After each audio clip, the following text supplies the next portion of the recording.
Rudransh education YouTube channel पर आपका पुनः स्वागत है। भाषाई कौशल हिंदी शिक्षण में एक बार पुनः आपके सामने प्रस्तुत करते हुए खुशी हो रही है कि आप लोग अपनी सीटेट के एग्ज़ाम में ज़रूर सफल होंगे। आइए शुरू करते हैं। किसी भी भाषा को सीखने के लिए आवश्यक है कि हम उस भाषा को सुनकर समझना, बोलना, पढ़ना और लिखना जानते हैं। इन्हीं चारों को भाषाई कौशल कहा जाता है। यदि हम स्वयं को किसी भाषा के ज्ञाता मानते हैं तो इसका अर्थ हुआ कि हम उस भाषा को सुनकर समझ सकते हैं, बोल सकते हैं, पढ़ सकते हैं और उस भाषा में लिखकर अपने विचारों को अभिव्यक्त कर सकते हैं। इन्हीं चारों कौशलों को विस्तार से समझने के लिए आगे चर्चा किया गया है। सुनना, श्रवण कौशल, बोलना, मौखिक अभिव्यक्ति कौशल, पढ़ना, वाचन कौशल अथवा वाचन कौशल, लिखना, लिखित अभिव्यक्ति कौशल है। इन चारों कौशलों को भाषाई कौशल कहा जाता है और इनको दो भागों में बांटा जाता है। पहला है ग्राह्यात्मक कौशल और दूसरा है अभिव्यक्तात्मक कौशल। तो आइए देखते हैं हम लोग ग्राह्यात्मक कौशल। जिन कौशलों की सहायता से हम किसी भी प्रकार से ज्ञान अथवा जानकारी को ग्रहण करते हैं ग्राह्यात्मक कौशल कहलाते हैं। उक्त चारों कौशलों में से हम केवल सुनकर अथवा पढ़कर ही ज्ञान या जानकारी को ग्रहण कर सकते हैं। अतः ग्राह्यात्मक कौशल श्रवण कौशल और वाचन अथवा वाचन कौशल है। अभिव्यक्तात्मक कौशल, जिन कौशलों की सहायता से हम अपने ज्ञान या जानकारी अथवा अनुभव को व्यक्त करते हैं वह अभिव्यक्तात्मक कौशल कहलाते हैं। हम अभिव्यक्त करने के लिए बोलने अथवा लिखने का प्रयोग करते हैं। अतः अभिव्यक्तात्मक कौशल हुए मौखिक अभिव्यक्ति कौशल और लिखित अभिव्यक्ति कौशल। भाषाई शिक्षण के अंतर्गत भाषाई कौशल को सीखने के सही मनोवैज्ञानिक क्रम की जानकारी अनिवार्य है। मनुष्य जन्म के बाद से पहले ध्वनि संकेतों को सुनकर समझने की क्षमता का विकास करता है। तत्पश्चात अनुकरण द्वारा भाषा की कौशल अभिव्यक्ति करने की क्षमता का विकास करता है। सर्वप्रथम शब्दों तत्पश्चात वाक्यों का प्रयोग सीखता है। भाषा सीखने के क्रम में सुनने और बोलने के पश्चात बालक पढ़ने की क्षमता का विकास करता है।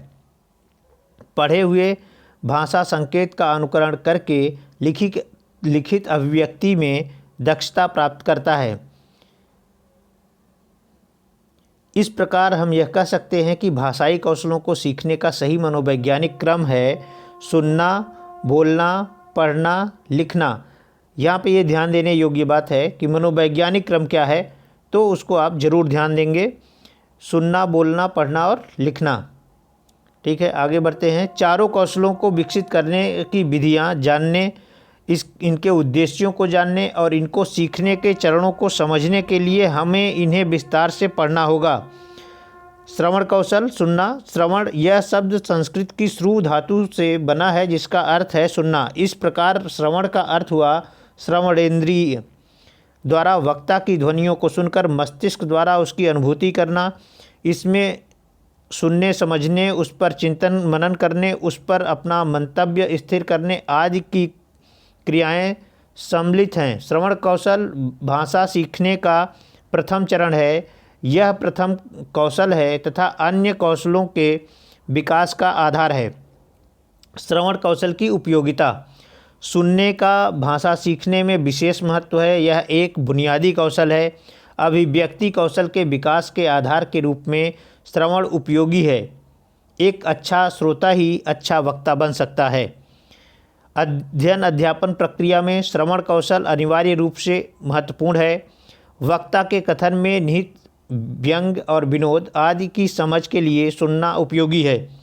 कविता आदि विभिन्न साहित्य की विधाओं का रसास्वादन श्रवण द्वारा ही किया जाता है। दैनिक जीवन की समस्त गतिविधियों को सही ढंग से समझने के लिए भी सुनना आवश्यक है। सुनकर जानकारी इकट्ठा की जा सकती है। अतः ज्ञान भंडार को विकसित करने के लिए भी सुनना आवश्यक है। सुनने का शिष्टाचार। शिष्टाचार से हमारा तात्पर्य है कि इस कौशल के प्रयोग में हमें समाजोपयोगी व समाज द्वारा स्वीकृत नियमावली के अनुरूप तथ्यों, परिस्थितियों और जानकारी को सुनकर समझना। सुनने के शिष्टाचार में हम निम्न बिंदुओं को शामिल कर सकते हैं। सुनने के दौरान हमें वक्ता की बात को पूर्णता प्रदान करनी चाहिए, अर्थात वक्ता जब अपनी बात पूरी कर ले तत्पश्चात ही हमें प्रतिपुष्टि लेनी चाहिए। अर्थ ग्रहण करते हुए श्रुत सामग्री का विवेकपूर्ण सही और गलत में वर्गीकरण करना चाहिए। श्रुत सामग्री का अर्थ अवसर और संदर्भ के अनुसार ही ग्रहण करना चाहिए। एक अच्छा श्रोता ही एक अच्छा वक्ता बन सकता है, अतः हमें वक्ता की बात को सम्मान के साथ संयम से सुनना चाहिए। सुनते समय शब्दों, मुहावरों, लोकोक्तियों और सूक्तियों का प्रसंगानुकूल अर्थ और भाव समझना चाहिए।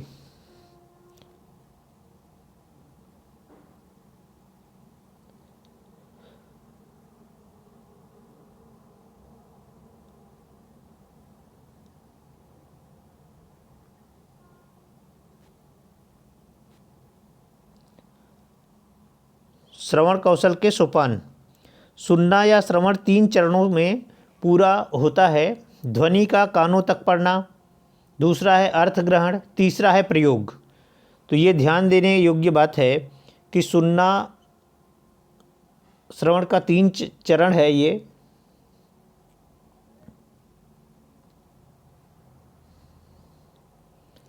पहला है ध्वनि, दूसरा ध्वनि का कानों तक पड़ना, दूसरा है अर्थ ग्रहण, तीसरा है प्रयोग। हमारे आसपास बहुत सी ध्वनियाँ होती हैं। यदि हमें किसी विशेष ध्वनि को सुनना है तो हमें उस पर ध्यान देना पड़ता है। उदाहरण स्वरूप, यदि आप अपने कक्ष में बैठकर कुछ पढ़ रहे हैं तो सड़क पर हो रही गाड़ियों की आवाज़ों को तब तक नहीं सुन सकते जब तक कि आप उस पर ध्यान न दें, भले ही वह ध्वनि लगातार आपके कानों तक पड़ रही थी। इसी प्रकार किसी सुनी हुई ध्वनि को तब तक श्रवण का अंग नहीं माना जा सकता जब तक कि आप उसका अर्थ ग्रहण न कर लें। अर्थ ग्रहण के पश्चात भी उस ध्वनि की प्रतिपुष्टि या प्रयोग ही सुनने या श्रवण को पूरा करता है। श्रवण कौशल को विकसित करने की विधियाँ। कौन सी ऐसी विधियाँ हैं जिससे हम श्रवण कौशल को विकसित कर सकते हैं? तो आइए देखते हैं कौन सी विधियाँ हैं। छात्रों के श्रवण कौशल को विकसित करने के लिए श्रुत सामग्री उपलब्ध कराने हेतु शिक्षक निम्नलिखित गतिविधियाँ कर सकता है। इन्हें ही श्रवण कौशल शिक्षण की विधियाँ कहा जाता है। इनमें से कुछ विधियाँ निम्नलिखित हैं। पहला है सस्वर वाचन। गद्य या पद्य का पाठ पढ़ाते समय शिक्षक सस्वर आदर्श वाचन करता है तथा छात्रों से सस्वर अनुकरण वाचन कराता है। वाचन के समय शिक्षक या कोई एक छात्र पढ़ता है, शेष उसे ध्यानपूर्वक सुनते हैं। इससे सभी बच्चों के श्रवण कौशल का विकास होता है। दूसरा है प्रश्नोत्तर विधि। शिक्षक शिक्षण के साथ साथ छात्रों से विभिन्न प्रकार के प्रश्न पूछकर श्रवण कौशल को विकास भी कर सकता है। जब शिक्षार्थी को शिक्षक के प्रश्न का उत्तर देना होता है तब वह प्रश्न को बहुत सावधान होकर एकाग्र भाव से सुनता है। इस प्रकार ध्यान से सुनना ही श्रवण कौशल है। कहानी कहना व सुनना। कहानी में बच्चों की सर्वाधिक रुचि होती है। कहानी में छात्रों की रुचि का श्रवण कौशल के विकास में उपयोग किया जा सकता है। शिक्षक या अन्य छात्रों द्वारा सुनाई गई कहानी को सुनकर छात्रों का श्रवण कौशल विकसित होना स्वाभाविक है। श्रुतलेख। श्रुतलेख को लेखन कौशल विकसित करने के साधन के रूप में प्रयोग में लाया जाता है, परंतु उसकी सहायता से श्रवण कौशल को भी विकसित किया जा सकता है। श्रुतलेख में बच्चे को सुनकर लिखना होता है। जो छात्र ध्यान से सुनेगा वही शुद्ध रूप से लिख सकेगा। अतः श्रुतलेख में छात्र ध्यान से सुनने के लिए बाध्य होता है। भाषण। भाषण मौखिक अभिव्यक्ति को विकसित करने की विधि है, परंतु इसके माध्यम से श्रवण कौशल को भी विकसित किया जा सकता है। भाषण में कोई एक शिक्षक या शिक्षार्थी बोलता है और शेष छात्र उसे ध्यानपूर्वक सुनते हैं। अतः भाषण के द्वारा भी छात्रों के श्रवण कौशल का विकास किया जा सकता है। वाद विवाद। भाषण की भांति वाद विवाद भी श्रवण कौशल शिक्षण की उपयोगी विधि है।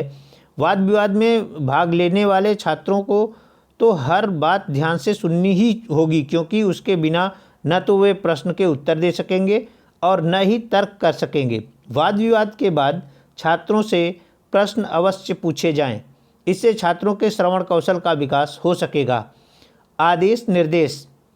शिक्षक छात्रों को समय समय पर आदेश निर्देश देते हैं। आदेश महत्वपूर्ण होते हैं, अतः उनको सुनना छात्रों के लिए अनिवार्य हो जाता है। उदाहरणार्थ, किसी खेल को खेलने व प्रयोगात्मक गतिविधि कराने से पूर्व शिक्षक छात्रों को निर्देश देते हैं कि पहले क्या करना है, उसके बाद यह करना है, फिर यह करना है आदि। यदि छात्र निर्देश को नहीं सुनेंगे तो उन्हें गतिविधि की क्रमबद्धता आदि का ज्ञान नहीं हो सकेगा। पाठ्य से आगामी क्रियाएं। उपर्युक्त भाषण, वाद विवाद आदि के अतिरिक्त नाटक, मंचन, गीत, कविता, पद्य, अंत्याक्षरी, समाचार वाचन आदि पर आयोजित कार्यक्रमों के माध्यम से भी श्रवण कौशल का विकास संभव है। नेक्स्ट है मौखिक अभिव्यक्ति कौशल, बोलना। मनुष्य अपने जन्म के पश्चात भावाभिव्यक्ति के लिए अपने वाक्तंत्र का प्रयोग करते हुए सुनी हुई ध्वनियों का अनुकरण करते हुए सर्वप्रथम बोलना प्रारंभ करता है। भाषा के इसी कौशल को मौखिक अभिव्यक्ति कौशल के नाम से जाना जा सकता है। अभिव्यक्ति के लिए भाषा के दो रूप मिलते हैं, मौखिक व लिखित। ध्वनियों के माध्यम से मुखावयवों की सहायता से उच्चारित भाषा का प्रयोग करना मौखिक अभिव्यक्ति कहलाती है। मौखिक अभिव्यक्ति भाषा का मूल रूप है, लिखित तो इसका प्रतिरूप है। मौखिक अभिव्यक्ति कौशल की उपयोगिता। विचारों की अभिव्यक्ति मानव जीवन की मूलभूत आवश्यकता है। जीवन के प्रत्येक क्षेत्र में इसकी आवश्यकता है। जैसे पहला है, समाज व परिवार के सदस्यों के साथ अपने विचारों के आदान प्रदान करने के लिए मनुष्य मौखिक अभिव्यक्ति का ही सर्वाधिक प्रयोग करता है। अशिक्षित व्यक्ति अभिव्यक्ति के साधन के रूप में केवल मौखिक भाषा का ही प्रयोग कर पाता है। अतः मनुष्य जाति के अपने दिन प्रतिदिन की गतिविधियों को सुचारू रूप से चलाने के लिए मौखिक अभिव्यक्ति को एक महत्वपूर्ण साधन के रूप में अपनाने की आवश्यकता है।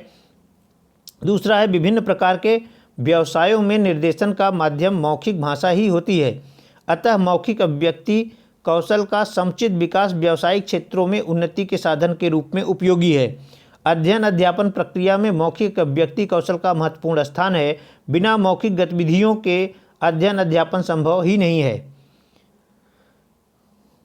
नेक्स्ट है, व्यक्ति की सुंदरता उसके रंग रूप में नहीं अपितु उसके वाणी से होती है। राजनीतिज्ञों, संतों, महापुरुषों, राष्ट्राध्यक्षों के लिए तो मौखिक अभिव्यक्ति की कुशलता अनिवार्य मानी जाती है। अतः अभिव्यक्ति विकास में मौखिक अभिव्यक्ति की महत्वपूर्ण भूमिका है। बोलने का शिष्टाचार। पहला है, बोलते समय हमें उच्चारण की शुद्धता का ध्यान रखना चाहिए। उचित हाव भाव एवं ध्वनि की तान अनुतान प्रवाह का ध्यान रखना चाहिए। बोलते समय हमें श्रोता की मन स्थिति एवं उसके भाषिक परिवेश को ध्यान में रखते हुए भाषा शैली का चुनाव करना चाहिए। अवसर के अनुकूल भाषा का प्रयोग किया जाना चाहिए। तात्पर्य यह है कि बोलने से पहले हमें परिस्थितियों को ध्यान में रखना चाहिए। उदाहरण स्वरूप, किसी शोक सभा में हमें कोई व्यंग्यात्मक टिप्पणी नहीं करनी चाहिए।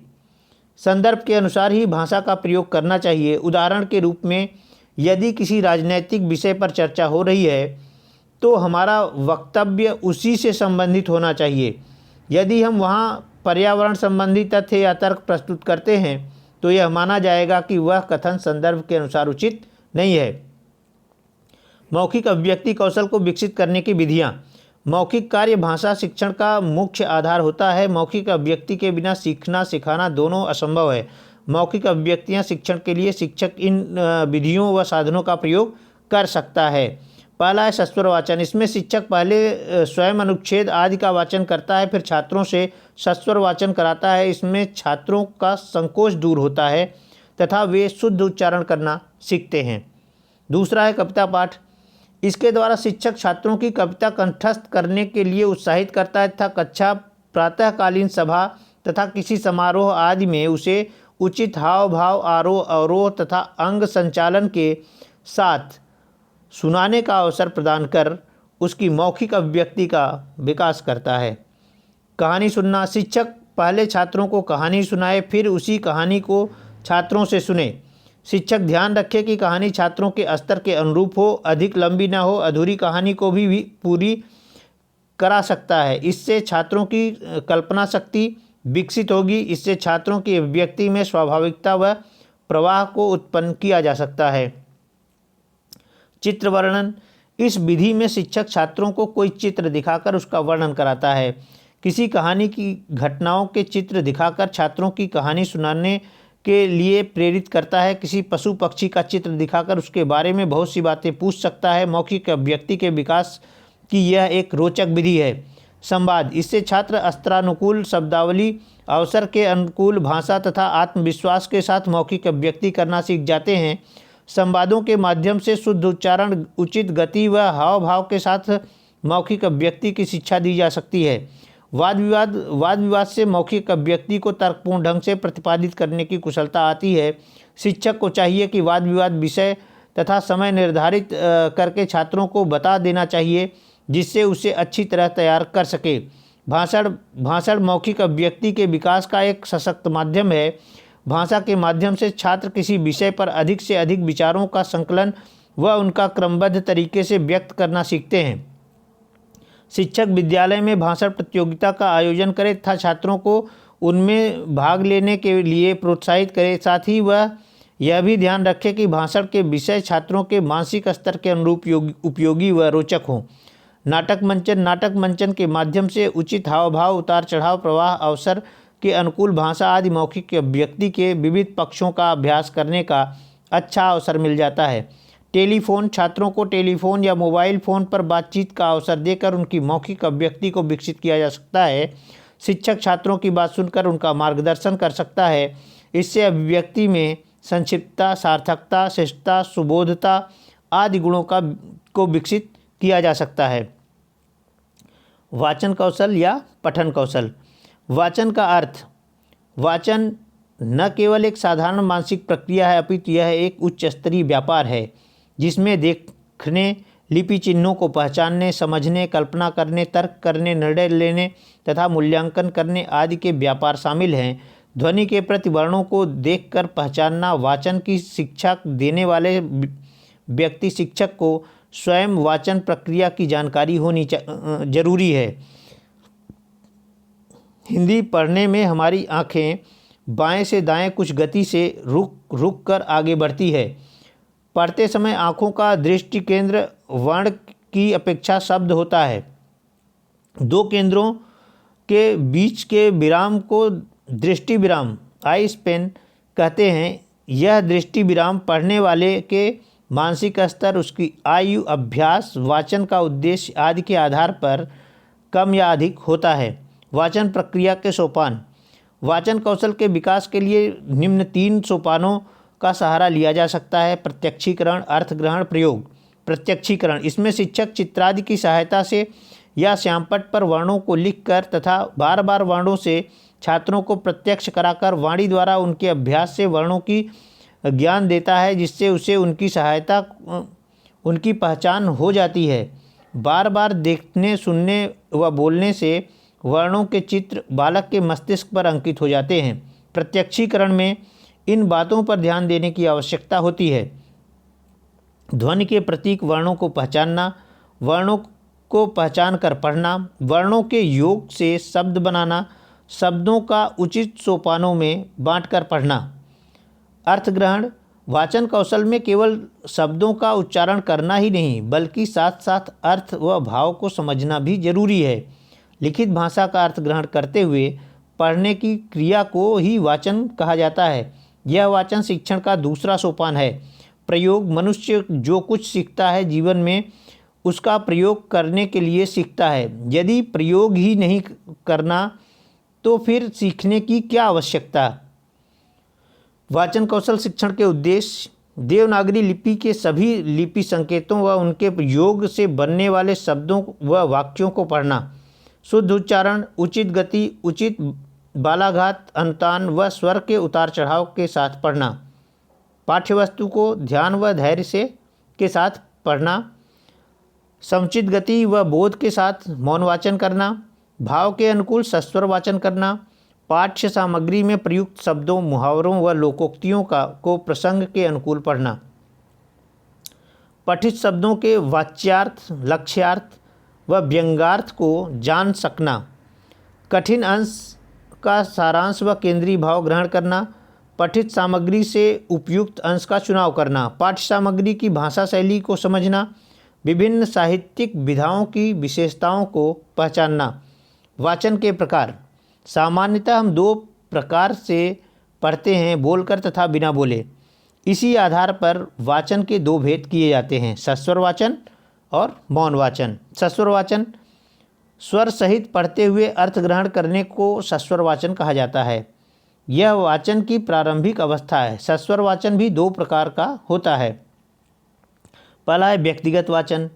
एक व्यक्ति द्वारा आवाज़ करते हुए पढ़ने को व्यक्तिगत वाचन कहा जाता है। शिक्षक द्वारा किए गए व्यक्तिगत वाचन को आदर्श वाचन कहते हैं। आदर्श वाचन के पश्चात छात्र द्वारा किए गए वाचन को अनुकरण वाचन कहते हैं। इसमें एक समय में एक छात्र पढ़ता है। सामूहिक वाचन। दो या दो से अधिक छात्रों द्वारा आवाज़ सहित वाचन को सामूहिक वाचन या समवेत वाचन कहा जाता है। सामूहिक वाचन छोटी कक्षाओं में ही कराया जाना चाहिए। सस्वर वाचन की सावधानियाँ। उच्चारण की शुद्धता का ध्यान रखा जाना चाहिए। उचित स्वराघात व बालाघात तथा विराम चिन्हों का ध्यान रखना। धारा प्रवाह गति न अधिक तेज व न अधिक मंद हो। क्रोध, प्रेम, वात्सल्य, वीरता आदि के अनुसार ही हाव भाव परिवर्तन होना चाहिए। छात्रों के बैठने, खड़े होने व पुस्तक पकड़ने की सही स्थिति हो। पाठक को सिर, पैर, आँख, भौं आदि अंगों का स्वाभाविक संचालन भी करना चाहिए। अनावश्यक अंग संचालन न करें। भावों के उतार चढ़ाव के साथ मधुर वाणी में पढ़ना चाहिए। स्वर कर्कश व रूखा न हो। स्वर में कृत्रिमता न हो, अपितु स्वाभाविकता हो। धैर्य तथा आत्मविश्वास के साथ पढ़ा जाए। पाठक रुचिपूर्वक पढ़े। धारा प्रवाह किया जाने वाला सस्वर वाचन प्रभावदायक होता है तथा श्रोताओं को मंत्रमुग्ध कर देता है। मौन वाचन। लिखित भाषा के बिना आवाज़ किए मन ही मन शांतिपूर्वक पढ़कर अर्थ ग्रहण करने को मौन वाचन कहा जाता है। उसमें आँखें वाचन सामग्री को जल्दी जल्दी पढ़ती हैं और मस्तिष्क उस सामग्री के अर्थ को ग्रहण करता है। जब बच्चा पैदल चलना सीख जाता है तो वह घुटनों के बल चलना छोड़ देता है। उसी प्रकार वाचन में कुशलता प्राप्त करने के बाद वह सस्वर वाचन छोड़ देता है। पुस्तकालय, अधिक लोगों की उपस्थिति आदि में मौन वाचन की अनिवार्यता मानी जाती है। इससे वाचन गति तेज हो जाती है। कक्षा 6 का एक छात्र सस्वर वाचन में 1 मिनट 170 शब्द पढ़ता है, जबकि मौन वाचन में 210 शब्द। इससे चित्त की एकाग्रता बनी रहती है। इसमें बालक विचारों की गहराई तक पहुंच जाता है तथा ग्रहण किया गया अर्थ अधिक अस्थायी होता है। इससे बालक को थकान भी कम होती है। इसमें बालक लंबे समय तक पढ़ सकता है। बालक में वाचन के प्रारंभिक कौशलों का विकास होने के बाद ही उसे मौन वाचन कराया जाए। मौन वाचन भी दो प्रकार का होता है, गहन अध्ययन और द्रुत वाचन। गहन अध्ययन, इसमें विषय वस्तु का गहनता व सूक्ष्मता के साथ अध्ययन किया जाता है। यह मौन वाचन की विकसित अवस्था है। द्रुत वाचन, मौन रूप में तीव्र गति के साथ पढ़ने को द्रुत वाचन कहा जाता है। इसका उद्देश्य छात्रों में शीघ्र पढ़ने व समझने की आदत विकसित करना होता है। मौन वाचन में सावधानियां। मौन वाचन के समय आवाज़ बिल्कुल न करें। पढ़ते समय एकाग्रता बनी रहनी चाहिए। मौन वाचन के समय कक्षा में पूर्ण शांति होनी चाहिए। मौन वाचन से पूर्व शिक्षक कठिन संकल्पनाओं की व्याख्या करे। सस्वर वाचन के उपरांत ही मौन वाचन का अभ्यास कराया जाए। आरंभिक कौशलों के विकास के बाद ही मौन वाचन कराया जाए। मौन वाचन का अभ्यास नियमित रूप से कराया जाए। मौन वाचन कराने से पूर्व शिक्षक उसे कराने का कारण स्पष्ट करे। मौन वाचन से जिन बातों पर छात्रों को ध्यान देना है, शिक्षक उसे स्पष्ट करे। मौन वाचन के उपरांत छात्रों से प्रश्न पूछे जाएं। समय समय पर छात्रों के मौन वाचन की गति की जांच अवश्य की जाए। मौन वाचन की सफलता के लिए शिक्षक की सजगता व सावधानी आवश्यक है। वाचन शिक्षण की विधियाँ। वाचन शिक्षण भाषा शिक्षण का प्रमुख पक्ष है। बालक में वाचन कौशल विकसित करना भाषा शिक्षण का एक महत्वपूर्ण उद्देश्य है। वाचन कौशल शिक्षण के लिए निम्नलिखित विधियों का प्रयोग किया जा सकता है। पहला है वर्ण विधि। इस विधि में शिक्षक एक एक वर्ण को श्यामपट्ट पर लिखकर उसका उच्चारण कराता है। उसमें छात्र क्रमानुसार वर्णों का ज्ञान प्राप्त करते हैं। वर्ण ज्ञान के बाद शब्द बनाने सिखाए जाते हैं। इस विधि में वर्णों का चित्र भी दिखाया जाता है। अक्षरबोध विधि व वर्णोच्चारण विधि इसी विधि के अंतर्गत आती है। शब्द विधि, इस विधि में प्रारंभ से ही बच्चों के शब्दों से परिचित कराया जाता है। इसके बाद शब्द में विद्यमान वर्णों का ज्ञान कराया जाता है। इसमें चित्रों की सहायता भी ली जाती है। शब्दों के माध्यम से ही पूरी वर्णमाला सिखाने के बाद वर्णमाला को वर्णक्रम में सिखाया जाता है। यह एक मनोवैज्ञानिक विधि है। यह पूर्ण से अंश की ओर, ज्ञात से अज्ञात की ओर तथा सरल से कठिन की ओर शिक्षण सूत्रों पर आधारित है। इस विधि से बालक तेज गति से पढ़ना सीखता है। सभी शब्दों के चित्र न मिलने के कारण इस विधि से वाचन सिखाने में कठिनाई आती है। देखो और कहो विधि। अनुकरण विधि शब्द विधि के अंतर्गत ही आती है। वाक्य विधि, यह शब्द विधि का ही विस्तार है। इसमें वाचन का प्रारंभ वाक्य से होता है। इसमें शिक्षक चार्ट आदि से वाक्य को पढ़ता है। छात्र उसके अनुकरण कर शब्दों से परिचित हो जाते हैं। इसमें वाक्य कहानी पर भी आधारित हो सकते हैं। इसमें पहले 2 या 3 वर्णों के शब्द होते हैं। धीरे धीरे शब्दों में वर्णों की संख्या को बढ़ाया जाता है। इसे कहानी विधि भी कहा जाता है। यह एक मनोवैज्ञानिक विधि है। कुछ विद्वानों का मानना है कि इस विधि से पढ़ने से छात्रों का शब्द भंडार कम रह जाता है। इस विधि में वर्णों के सीखने का कोई क्रम नहीं है और न ही मात्राएं सीखने का कोई क्रम है। ध्वनि साम्य विधि, इसमें समान ध्वनि के शब्दों को एक साथ पढ़ाया जाता है। जैसे कल, चल, छल, जल, मल, खल, नल, बल, हल आदि। इसमें एक ही वर्ण का बार बार उच्चारण करने से पर्याप्त अभ्यास हो जाता है। यह विधि वाचन में निपुणता लाने के लिए उपयोगी है। इस विधि से सभी वर्णों को सिखाया जाना कठिन है। इससे बालक को ऐसे शब्द सीखने पड़ते हैं जो उसके व्यवहारों में ही नहीं होते अथवा निरर्थक होते हैं। अतः यह विधि अधिक उपयोगी नहीं है। कविता विधि, बच्चों की संगीत में स्वाभाविक रुचि होती है। इसमें बच्चों से कविता पाठ कराया जाता है। बच्चे धीरे धीरे शब्दों व वर्णों को पहचानने लगते हैं। बाद में वर्णों का क्रम से ज्ञान कराया जाता है। शिक्षक यदि इस प्रकार की कविताओं की रचना कर सके तो यह विधि उपयोगी हो सकती है। साहचर्य विधि या संगीत विधि, इस विधि का प्रयोग मॉन्टेसरी ने किया था। इस विधि में बालकों की अनुभव परिधि में आने वाले पदार्थों के चित्रों को कमरे में रखा जाता है। चित्रों के नीचे उनके नाम होते हैं। वैसे ही शब्दों के कार्ड कमरे में रखे जाते हैं। बच्चों के चित्र व कार्ड देखने के लिए कहा जाता है। बच्चे चित्रों के नीचे लिखे नामों तथा कार्डों पर लिखे नामों में साहचर्य स्थापित करते हैं। इस विधि से बालक अनेक शब्दों व वर्णों का ज्ञान प्राप्त करते हैं। इससे बालकों की सृजनात्मकता बढ़ती है। यह विधि बालकों को केवल संज्ञाओं का ही ज्ञान करा सकती है। संयुक्त विधि, उपयुक्त विधियों में कोई भी पूर्णतः दोष मुक्त नहीं है। अतः जिस विधि में जो जो अच्छी बातें हों उनको ग्रहण कर लेना चाहिए। इस मिश्रित रूप को ही संयुक्त विधि कहते हैं। वाचन रुचि का विकास, वाचन के प्रति रुचि प्राचीन काल से ही चिंता का विषय रही है। बच्चों के लिए वाचन अरुचिकर कार्य है। लेखन कौशल, लिखित अभिव्यक्ति कौशल, भाषा को अस्थायी रूप देने के लिए विभिन्न ध्वनि चिन्हों का प्रयोग करते हुए उसे लिखना आवश्यक है। भाषा की ध्वनियों को जब लिखित रूप में व्यक्त किया जाता है तो उसे लेखन कौशल या लिखित अभिव्यक्ति कहा जाता है। लेखन भाषा को मूर्त रूप प्रदान करता है। लेखन की उपयोगिता, अपने विचारों को मूर्त रूप देने व सुरक्षित रखने के लिए लिखित अभिव्यक्ति की आवश्यकता है। लिखकर विचारों को बहुत लंबी अवधि के लिए स्थायित्व प्रदान किया जा सकता है। जीवन के सभी कार्य, व्यापार, पत्र व्यवहार, घर का दैनिक हिसाब किताब व रिकॉर्ड आदि रखने के लिए लेखन की अनिवार्यता है। यह संदेशों व भावों को संप्रेषित करने का माध्यम है। लेखन साक्षरता का पर्याय है। जो व्यक्ति पढ़ना व लिखना जानता है वही साक्षर कहा जाता है। शिक्षा ग्रहण करने, पठित सामग्री को संगठित करने, प्रश्नों के उत्तर देने, पाठ का सार तैयार करने, कक्षा कार्य करने, गृह कार्य करने आदि में लेखन कौशल की आवश्यकता होती है।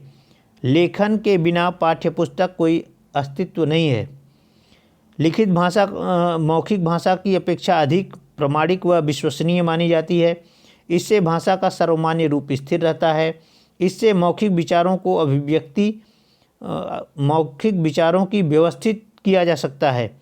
भाषा के रूप में स्थायित्व प्रदान करने व उसमें एकरूपता लाने की दृष्टि से लेखन की आवश्यकता निर्विवाद है। साहित्य के सृजन व उसके भंडार में वृद्धि के लिए लेखन कौशल आवश्यक है। देश विदेश में विकसित हो रहे ज्ञान विज्ञान आदि से परिचित कराने की दृष्टि से लेखन की अत्यधिक आवश्यकता है। लेखन कौशल भाषा शिक्षण का अनिवार्य व अभिन्न अंग है। लेखनारंभ योग्यता, पहले पढ़ना सिखाया जाए या लिखना, इस संबंध में शिक्षा शास्त्रियों में कुछ मत भिन्नता पाई जाती है।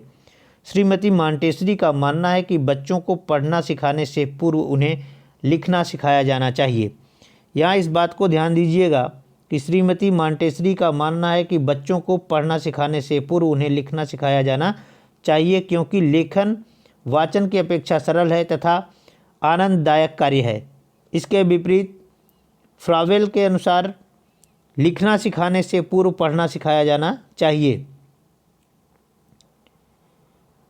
क्योंकि वाचन मौखिक क्रिया है और लेखन मानसिक व शारीरिक दोनों। पढ़ने की क्रिया लिखने से सरल मानी जाती है। हिंदी का पढ़ा लिखा शब्द भी पढ़ने को प्रथम व लिखने को द्वितीय स्थान दे रहा है। प्रथम स्थान और द्वितीय स्थान दे रहा है। उपर्युक्त दोनों मतों से भिन्न एक तीसरा समाहारपरक मत भी है। इसे दोनों मतों का समन्वय कह सकते हैं। अधिकांश शिक्षा शास्त्री तीसरे मत के समर्थक हैं। उनका मानना है कि पढ़ना लिखना साथ साथ चलने चाहिए, लेकिन लेखन व वाचन के वर्णों का क्रम अलग अलग हो सकता है। बच्चों को लिखना सिखाने से पूर्व उनमें कुछ योग्यताओं का विकास करना अपेक्षित है, जिससे वे लिखने के लिए तत्पर हों। लेखनारंभ योग्यता के अंतर्गत बालक को उन गुणों का विकास किया जाना उपयोग सिद्ध होगा जो अक्षर लेखन, शब्द लेखन तथा वाक्य लेखन के लिए अनिवार्य है। सामान्यतः लेखनारंभ योग्यता के विकास हेतु निम्नलिखित अभ्यास कराए जा सकते हैं। उंगलियों की मांसपेशियों का अभ्यास, उंगलियों में पेंसिल, ब्रश, कलम आदि लेखन सामग्री को ठीक से पकड़ने का अभ्यास, लेखन सामग्री के उचित रखरखाव, परस्पर आदान प्रदान व साझेदारी का अभ्यास, उचित मुद्रा में बैठने का अभ्यास, वर्णों की आकृति के विभेदीकरण का अभ्यास, सौंदर्य निरीक्षण, सौंदर्य बोध तथा सौंदर्य प्रशंसा, लेखन के प्रति रुचि उत्पन्न करना। लेखन के प्रकार सुलेख, अनुलेख और श्रुतलेख। लिखने की तैयारी लेखन शिक्षण की प्रथम अवस्था है। द्वितीय अवस्था वर्ण रचना से संबंधित है और तृतीय अवस्था के अंतर्गत वाक्य रचना आती है। लेखन कौशल शिक्षण की तीसरी अवस्था शब्दों तथा वाक्यों को लिखना सिखाना है।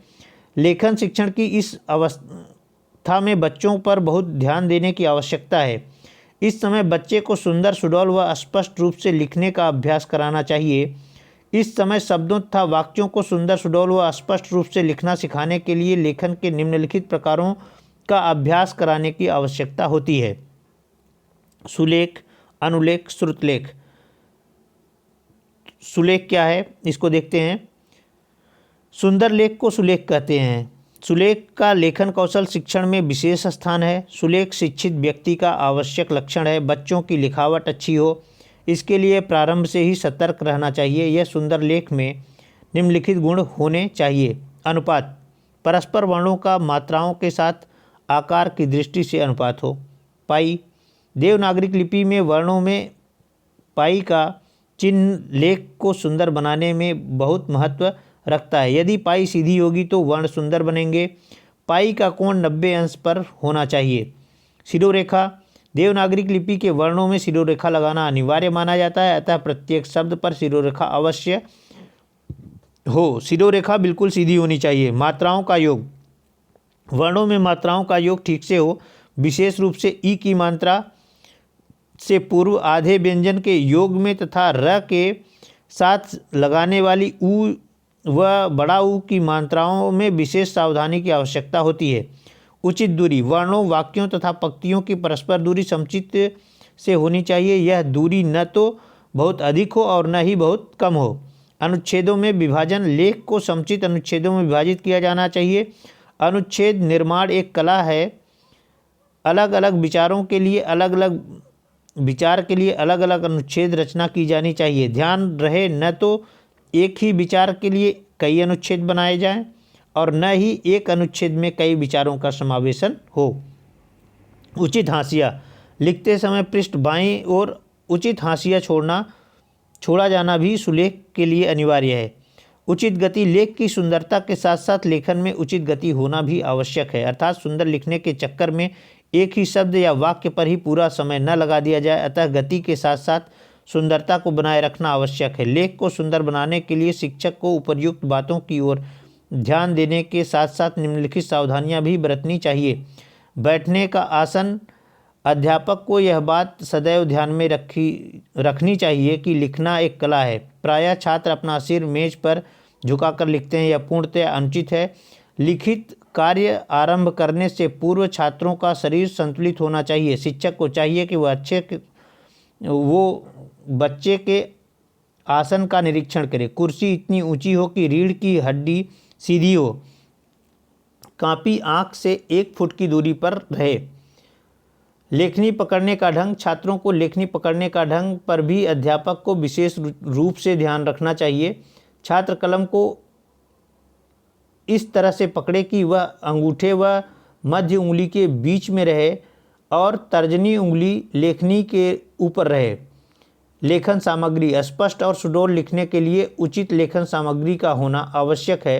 प्रारंभिक स्तर पर तख्ती, स्लेट, पेंसिल का प्रयोग किया जाए तो अच्छा है। स्याही का उपयोग उस समय तक नहीं करना चाहिए जब तक छात्र उसका प्रयोग अच्छी तरह से न कर सके। स्याही का प्रयोग करे तो यह देखे कि स्याही ठीक से घुली हो।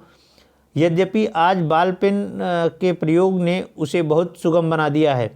लेखन चक्र की अवधि, छोटे बच्चों के लेखन की समयावधि को अधिक लंबा नहीं किया जाना चाहिए। जब बालक सीखे तो प्रसन्न मुद्रा में रहे। अधिक लंबी अवधि होने पर बालक थक जाएंगे तथा उनमें लेखन के प्रति अरुचि हो जाएगी। लेखन का क्रम, प्राथमिक अवस्था में बच्चों से वर्ण बड़े आकार में लिखवाएं। धीरे धीरे आकार में छोटा किया जाना चाहिए। पहले बच्चे से सरल शब्द लिखवाए जाएं, बाद में धीरे धीरे कठिन शब्दों का प्रयोग बढ़े। जिन वर्णों को बच्चे थोड़े प्रयत्न से लिख सकते हैं, पहले उन वर्णों को ही चुना जाए, फिर सीखे गए वर्णों से ही अन्य वर्णों का निर्माण कराया जाए। बालक को पहले उसका नाम लिखना सिखाया जाए तो अति उत्तम है। ऐसा करने से बच्चे को प्रसन्नता होगी और वह लेखन में रुचि लेने लगेंगे। अनुलेख, किसी आदर्श लिखाई का वैसा अनुकरण करना अनुलेख या अनुलिपि कहलाता है। इसमें छात्र शिक्षक के आदर्श लेख का बिल्कुल वैसा अनुकरण करते हैं। शिक्षक तख्ती या कॉपी पर वर्ण या शब्द लिख देता है और बच्चे देखकर ठीक वैसा ही लिखने का अभ्यास करते हैं। आजकल अनुलेख के लिए सुलेख माला पुस्तिकाएं मिलती हैं। इन कापियों के प्रत्येक पृष्ठ के ऊपर प्रथम पंक्ति में मोटे व सुंदर वर्ण या वाक्य लिखे जाते हैं और उनके नीचे की पंक्तियां खाली रखती हैं। छात्र खाली पंक्तियों में लिखने का अभ्यास करते हैं। आरंभ में नीचे की पंक्तियों में भी बिंदुओं के माध्यम से वर्णों की रूपरेखा बनी रहती है और छात्र उस पर स्याही फेरते हैं। बाद के पृष्ठों में नीचे की पंक्तियां बिल्कुल खाली रहती हैं और छात्र स्वयं ऊपर के मुद्रित वर्ण के अनुसार लिखते हैं। अनुलेख का प्राथमिक कक्षाओं में विशेष महत्व है। कक्षा 3 तक अनुलेख का अभ्यास कराया जाना चाहिए। अनुलेख का लक्ष्य सुलेख ही है। अनुलेख कराते समय अध्यापक को सक्रिय रूप से छात्रों की सहायता करनी चाहिए। लिखते समय बच्चे के हाथ व उंगलियों के संचालन की ओर अधिक ध्यान देने की आवश्यकता है। लिखना प्रारंभ करने से पूर्व शिक्षक छात्रों की लेखन सामग्री का भली भांति निरीक्षण करें। यदि कोई बच्चा गलत भी लिख रहा हो तो उसे हतोत्साहित न करें, अपितु जब भी अवसर मिले बच्चों को प्रोत्साहित करते रहना चाहिए। अनुलिपि की जांच का काम भी नियमित रूप से किया जाना चाहिए। सुलेख मालाओं में अनुलेख का कुछ अभ्यास होने के बाद बच्चों से पुस्तक या पत्र पत्रिकाओं का अनुकरण करके उनकी कॉपियों पर लिखवाया जाना चाहिए। इस स्थिति में छात्रों की वर्तनी की शुद्धता तथा विराम चिन्हों की ओर ध्यान दिया जा सकता है। कक्षा 6 तक यह अभ्यास अधिक उपयोगी रहता है। इसमें शिक्षक ध्यान रखे कि जिस अंश को छात्र लिखे वह उनके मानसिक स्तर व उनकी रुचियों के अनुरूप हो। इससे शिक्षक छात्रों में सावधानीपूर्वक लिखने व अशुद्धियों को दूर करने के प्रयास कर सकते हैं। श्रुतलेख में छात्र सुनी हुई ध्वनियों को लेखनीबद्ध करते हैं। अनुलेख में छात्र के सामने मुद्रित वर्ण होते हैं, परंतु श्रुतलेख में इस नमूने का अभाव होता है। श्रुतलेख में सुंदर लेख का इतना महत्व नहीं है जितना भाषा की सुंदरता का या शुद्धता का। श्रुतलेख का उद्देश्य छात्रों की श्रवणेंद्रियों को पूर्ण शिक्षित करना है ताकि वह भाषा को शुद्ध रूप को सावधानी से सुन सके। इसमें बच्चे की लिखावट में सुडौलता, स्पष्टता, गति लाना भी उद्देश्य रहता है। इसके द्वारा बच्चा अपने हाथ, कान व मस्तिष्क की क्रियाओं में संतुलन स्थापित करने का अभ्यास करता है। इससे बालक की स्मरण शक्ति विकसित होती है तथा उसे सुनकर भाव ग्रहण करने का अभ्यास हो जाता है। इसका एक उद्देश्य वर्तनी की शिक्षा देना भी है। श्रुतलेख के लिए किसी अंश के चयन में शिक्षक को बालकों के मानसिक स्तर का ध्यान रखना चाहिए। चुना गया अंश न तो अधिक कठिन हो और न ही अधिक सरल। उस अंश को शिक्षक पहले विराम चिन्हों, आरोह अवरोह का ध्यान रखते हुए स्वयं पढ़े। उसके बाद 1 या 2 शब्द धीरे धीरे बोले और छात्रों को लिखने के लिए कहे। संपूर्ण अंश लिखा देने के पश्चात एक बार शिक्षक उस अंश का वाचन करे ताकि कुछ छूट गया हो तो छात्र उसे लिख लें। श्रुतलेख लिखाने के बाद शिक्षक छात्रों की कॉपियों का सावधानी से संशोधन करे। यदि कक्षा में कम बच्चे हों तो प्रत्येक बच्चे की कॉपी या शिक्षक व्यक्तिगत संशोधन करे। बच्चों की संख्या अधिक हो तो कक्षा के बाहर या घर ले जाकर जांच कर सकता है। शिक्षक छात्रों की कॉपियों या परस्पर बदलवा कर अथवा मेधावी छात्रों के सहयोग से संशोधन कर सकता है। श्रुतलेख के बाद शिक्षक श्यामपट्ट पर उस अंश को लिख दे जिससे छात्र अपनी कॉपियों को संशोधन स्वयं भी कर सके। यदि अंश पाठ्यपुस्तक से हो तो छात्र पुस्तक देखकर भी संशोधन कर सकते हैं। यदि संशोधन कार्य छात्रों ने किया हो तो शिक्षक द्वारा भी उसे जांचा जाना चाहिए। संशोधन करते समय शिक्षक को लाल स्याही का प्रयोग करना चाहिए। लेखन शिक्षण विधियाँ। बच्चों को पहले श्रवण कौशल व मौखिक अभिव्यक्ति की शिक्षा दी जाती है। तत्पश्चात उन्हें पढ़ना सिखाया जाता है। वाचन के साथ ही लेखन कौशल का शिक्षण प्रारंभ कर दिया जाता है। लिखना सिखाना प्रारंभ करने से जल्दी नहीं करनी चाहिए। जब बच्चों की उंगलियां कलम पकड़ने में समर्थ हो जाएं तभी लेखन की शिक्षा दी जानी चाहिए। बालकों को लिखना किस प्रकार सिखाया जाए। लेखन का प्रारंभ वर्णों या अक्षरों से होता है जिन्हें सिखाने के लिए कुछ सावधानियाँ प्रचलित हैं, जिनमें से कुछ इस प्रकार हैं। सार्थक रेखाएं खींचने की विधि। 3-4 वर्ष की आयु से ही बच्चे सीधी, तिरछी व टेढ़ी मेढ़ी रेखाएं खींचने लगते हैं। अतः इस अवस्था में बच्चों को सार्थक रेखाएं खींचने का अभ्यास कराया जाना चाहिए। यह विधि लेखनारंभ, योग्यता और अक्षर विन्यास की शिक्षा के बीच की कड़ी है। कुछ सार्थक रेखाएं इस प्रकार की हो सकती हैं। शिरोरेखा, अनुस्वार, आगत ध्वनि, अनुनासिक, खड़ी पाई, आ की मात्रा, पूर्ण विराम, र, क्र, प्र, स्र, त्र आदि। खंड लेखन विधि, खंडशः लेखन विधि। सार्थक रेखाओं को खींचने के अभ्यास के बाद वर्णों का खंडशः लेखन कराया जाना चाहिए। इस विधि में पूर्ण वर्ण को एक बार लिखना न सिखाकर उसे खंडों में लिखना सिखाया जाता है। इस विधि से बच्चों के लिए लिखना सिखाना सुगम हो जाता है। जैसे पहले हम बच्चों को अगर क लिखना सिखाते हैं तो पहले व बनाते हैं, फिर उसमें एक पूंछ लटकाते हैं तो वो क्या बन जाता है, क बनता है। फिर उसी तरह व बनाते हैं या ब बनाते हैं, फ को भी पहले प बनाएंगे फिर उसको फ में कन्वर्ट कर देंगे, प बना के स खटकोर वाला स में कन्वर्ट कर दिया जाता है। रूप अनुसरण या रेखा अनुसरण विधि, यह एक अत्यंत पुरानी व परंपरागत विधि है। यह लेखन अभ्यास के लिए अत्यंत उपयोगी विधि है।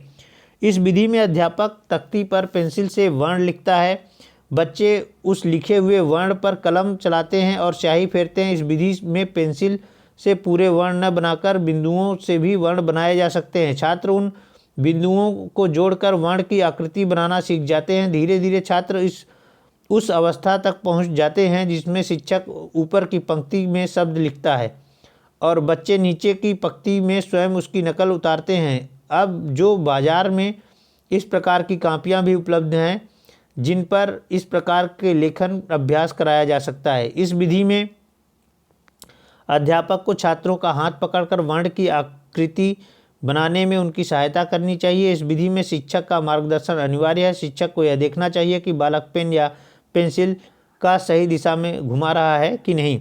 मॉन्टेसरी विधि, इस विधि में सबसे पहले बच्चे को लकड़ी, गत्ते आदि से बने वर्ण दिए जाते हैं और छात्रों को उन पर उंगली फेरने के लिए किया जाता है। उंगली फेरने के अभ्यास के बाद छात्रों को उन वर्णों के बीच पेंसिल चलाने को कहा जाता है।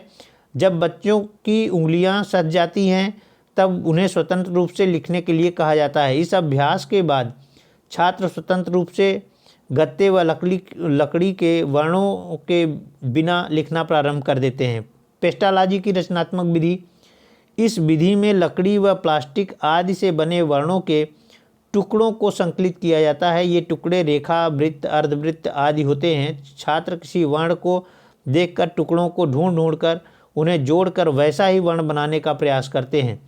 इसमें विभिन्न टुकड़ों को मिलाकर धीरे धीरे सभी वर्णों को सिखाया जाता है।